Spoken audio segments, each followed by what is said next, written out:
1.5 महीने से वोट चोरी का मामला थोड़ा शांत होता दिख रहा था, लेकिन 5 नवंबर को राहुल गांधी ने फिर एक वोट चोरी कॉन्फ्रेंस कर दी, जो कि किसी हाइड्रोजन बॉम्ब से कम नहीं थी, जिसका टाइटल था the H files. Election commission के ऊपर बहुत बड़ा बॉम्ब गिरा और उसकी क्रेडिबिलिटी पर सवाल उठे। राहुल गांधी ने पूरे सबूत और डॉक्यूमेंट के साथ वोट चोरी का खुलासा करते हुए कहा कि हरियाणा में कांग्रेस 22,000 वोटों से हारा है और वहां 25 लाख वोटों की चोरी हुई है, और अगर ये 25 लाख वोटों की चोरी ना हुई होती तो आज हरियाणा में नतीजा कुछ और होता। क्या 1.5 महीने बाद राहुल गांधी इस केस की और ज्यादा छानबीन कर पाएंगे?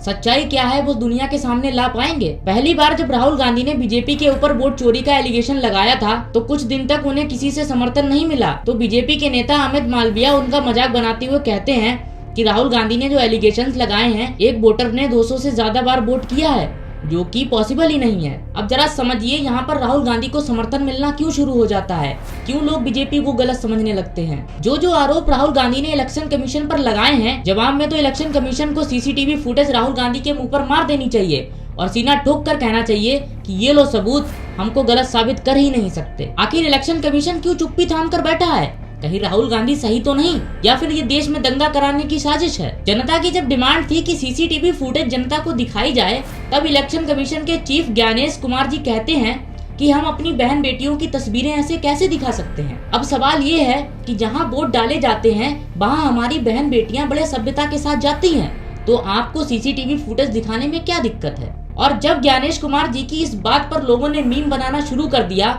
तो इलेक्शन कमीशन की तरफ से मैसेज आता है कि वो सीसीटीवी फुटेज तो डिलीट हो चुकी है। अब ये बात सुनकर राहुल गांधी और उनके समर्थक चुप हो जाते हैं, क्योंकि सीसीटीवी फुटेज नहीं है तो वो कैसे साबित करेंगे कि क्या झूठ है और क्या सच। इस केस को अगर हम 2 भागों में डिवाइड कर दें कि राहुल गांधी सच बोल रहे हैं या झूठ, बीजेपी सही है या गलत। राहुल गांधी की बात कहीं ना कहीं सच इसलिए मानी जा रही है क्योंकि राहुल गांधी ने जो इलेक्शन कमीशन के ऊपर एलिगेशंस लगाए हैं, तो जवाब में इलेक्शन कमीशन की रिस्पॉन्सिबिलिटी बनती है कि उन एलिगेशंस को झूठ साबित करें। लेकिन राहुल गांधी कमजोर इसलिए पड़ रहे हैं क्योंकि इलेक्शन कमीशन ने साफ कह दिया कि सीसीटीवी फुटेज तो डिलीट हो चुकी है। अब इस केस के 2 पहलू बन जाते हैं कि राहुल गांधी क्या देश में दंगा कराना चाहते हैं, या फिर बीजेपी सही है और या फिर राहुल गांधी सही है। फिलहाल तो राहुल गांधी ने जो एलिगेशंस लगाए हैं उनके बारे में बात कर लेते हैं। पहला तो उन्होंने हरियाणा की जनता को ये फोटो दिखाकर पूछा कि आखिर ये खूबसूरत लड़की कौन है, और वहाँ पर बैठे सभी लोग इस फोटो को देखकर हैरान हो जाते हैं कि आखिर इस कॉन्फ्रेंस में इस लड़की का क्या कनेक्शन।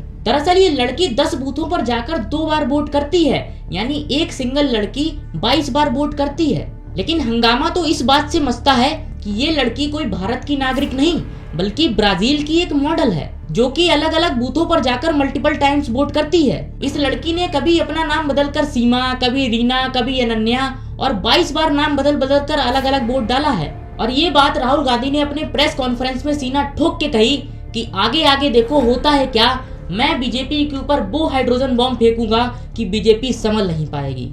दोस्तों, बांग्लादेश और नेपाल के बाद क्या भारत का युवा भी इस प्रोटेस्ट का हिस्सा बनेगा? एक सवाल सबके मन में ये था कि राहुल गांधी ने आखिर डाटा निकाला तो निकाला कहां से? दोस्तों, राहुल गांधी ने डाटा निकाला इलेक्शन कमीशन से ही, जिसमें एक वोटर का नाम 10 बार 20 बार आ रहा था। इवन एक महिला का नाम तो 200 से ज्यादा बार आया है। ये डुप्लीकेट आईडीज इसलिए बनाई गई हैं ताकि अलग अलग स्टेट से बाहर से लोग आ सकें और मल्टीपल टाइम वोट कर सकें। और इन सब बातों के बाद इलेक्शन कमीशन को खुला चैलेंज ये मिल गया कि ये सारा डाटा तो आपका ही है, आपकी रिस्पॉन्सिबिलिटी ये बनती है कि ये सारे एलिगेशंस झूठ तो आपको साबित करने ही पड़ेंगे। आप कब तक ऐसे चुप्पी थाम कर बैठेंगे? अगर आप ये साबित नहीं कर पाएंगे, आपको 1 हफ्ते का समय दिया गया है सीआईडी से। और दोस्तों, अगर ये राहुल गांधी के सारे एलिगेशन सच होते हैं तो नेपाल की तरह भारत में भी वो माहौल बनने में देर नहीं लगेगी, क्योंकि भारत का युवा जाग चुका है और रायबरेली में प्रोटेस्ट भी स्टार्ट हो चुका है और वो लोग कह रहे हैं कि वोट चोर गद्दी छोड़।